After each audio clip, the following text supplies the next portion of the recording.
ओम शांति 9/12/2023 प्रातः मुरली। ओम शांति। बाप दादा मधुबन। बाबा आज कह रहे हैं, मीठे बच्चे, एक बाप के साथ सच्ची मोहब्बत हो तो बाप तुम्हें अपने साथ घर ले जाएंगे, सब पापों से मुक्त कर देंगे, स्वर्ग का मालिक बना देंगे। मीठे बच्चे, एक बाप के साथ सच्ची मोहब्बत हो तो बाप तुम्हें अपने साथ घर ले जाएंगे, सब पापों से मुक्त कर देंगे, स्वर्ग का मालिक बना देंगे। प्रश्न: अपने आप को खुशी में रखने के लिए कौन सी मुख्य धारणा चाहिए? उत्तर: खुशी में तभी रह सकते हैं जब अपने आप से रूह रियान करना आता हो, किसी भी चीज़ में आसक्ति ना हो, 2 रोटी पेट को मिले बस, ऐसी अनासक्त वृत्ति की धारणा हो, तब हर्षित रह सकेंगे। ज्ञान का मनन कर स्वयं को हर्षित रखो।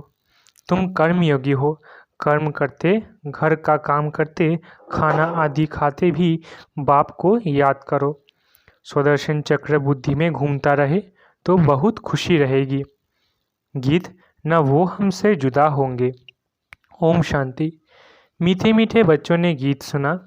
ये है बच्चों की व आत्माओं की अपने परमपिता परमात्मा के साथ रूहानी मोहब्बत।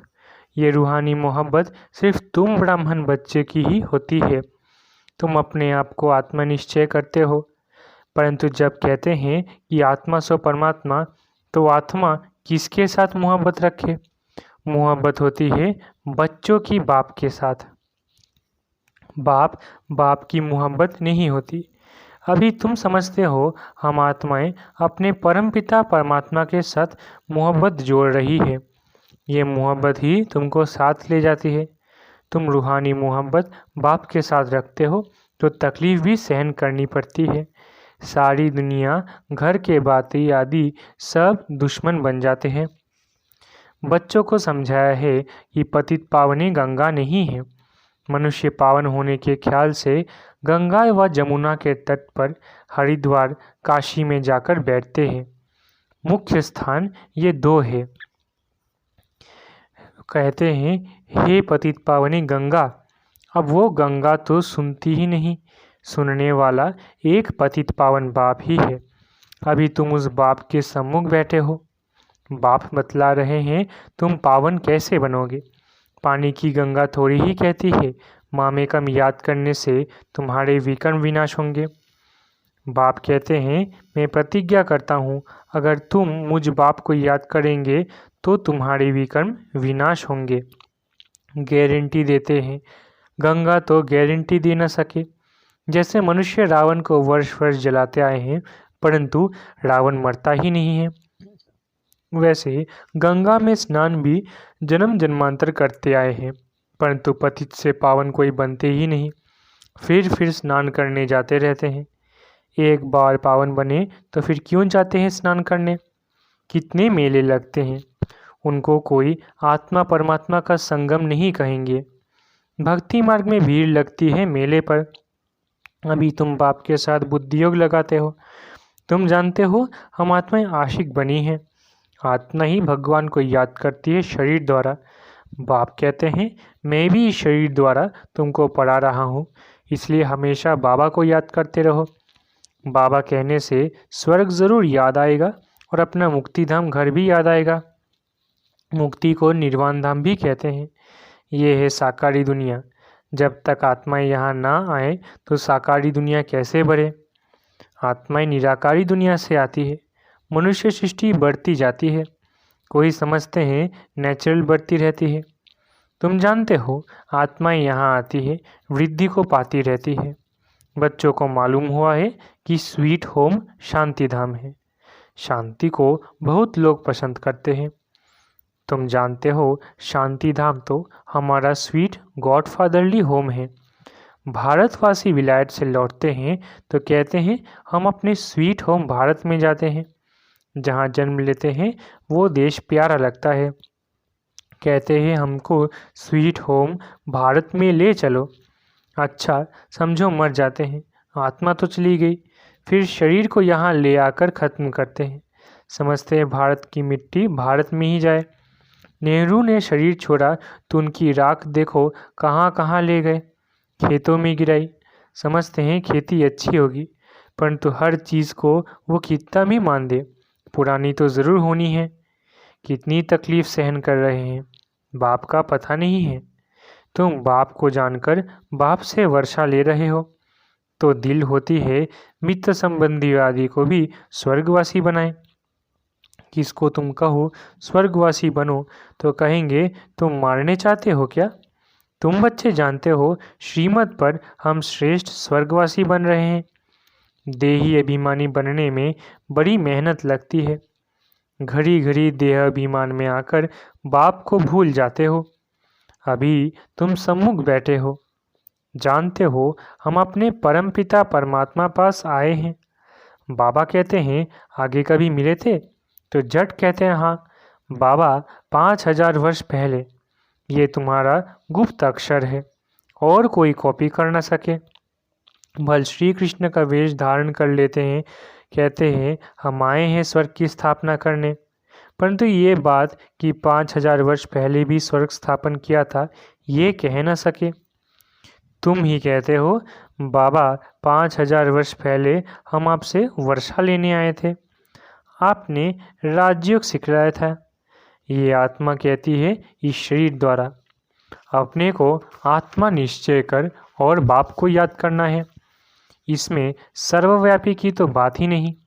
ये भी नहीं समझते हैं कि ब्रह्मा ज़रूर साकार में ही चाहिए, जिस द्वारा परमपिता परमात्मा सृष्टि रचते हैं। पतित पावन बाप आकर सो देवी देवता पावन बनाते हैं। बाप ही स्वर्ग का रचयिता है, तो ज़रूर स्वर्ग में मनुष्य चाहिए। बाबा आकर तुम्हें स्वर्ग का द्वार बताते हैं। तुम कोशिश करते हो हम नरकवासी को स्वर्गवासी बनाएं। कोई बड़े आदमी को सीधा कहो तुम पतित नरकवासी हो तो कितना बिगड़ पड़ेंगे। अभी तुम जानते हो हम नरक से निकल स्वर्ग में जा रहे हैं। अभी हम संगमवासी हैं। हम आत्माएं अब जा रही है इस शरीर को छोड़ बाबा के साथ, बाबा के घर। ये है तुम्हारी रूहानी यात्रा। बाबा की याद में रहना है।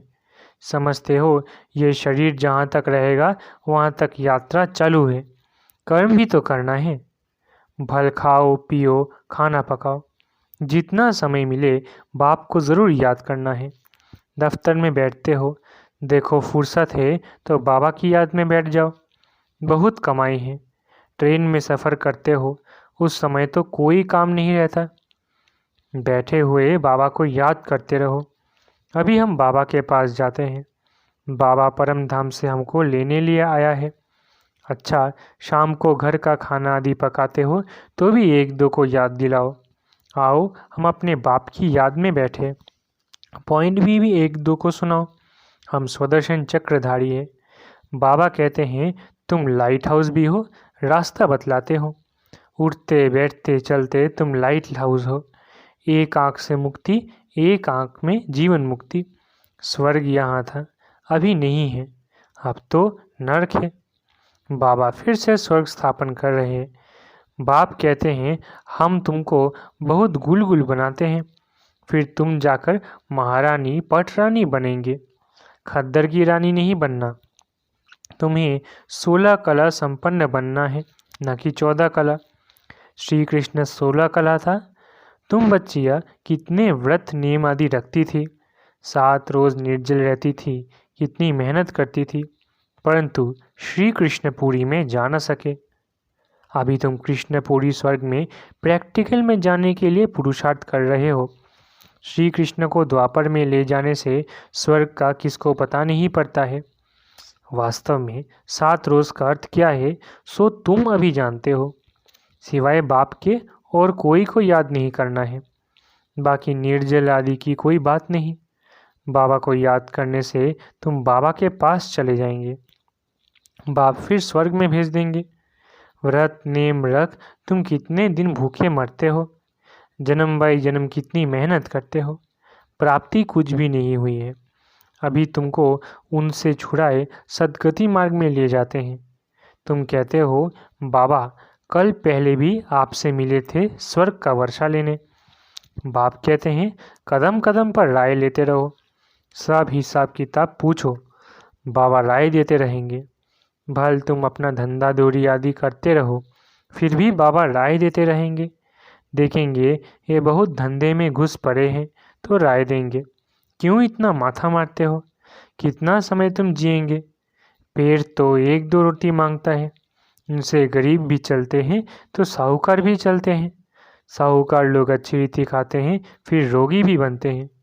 भील लोग देखो कितने मजबूत रहते हैं और खाते क्या है, कितना काम करते हैं।